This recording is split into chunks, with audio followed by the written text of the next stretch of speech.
నా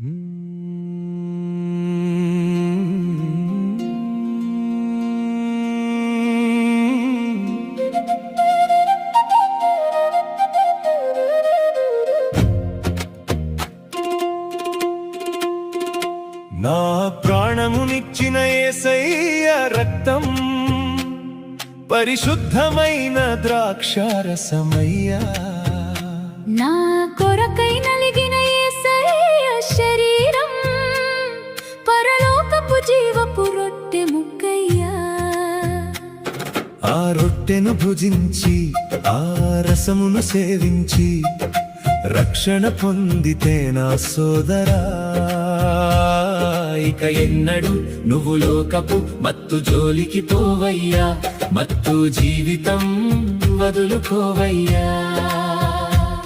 నీ బ్రతుకును యేసయ్యా మారుస్తాడయ్యా. మద్యపానము ఇంట తెచ్చునురా అల్లరి, బ్రతుకంతా చేయునురా వెక్కిరింతల పాలు. ఆ మత్తు వశమైన వారంతా సిగ్గులేని వారని దేవుని పరిశుద్ధ వాక్యం చెబుతుందయ్యా. లోకపు మత్తులో మునిగిపోతే నా సోదరా, అది పాము వలె నిన్ను కరచునురా.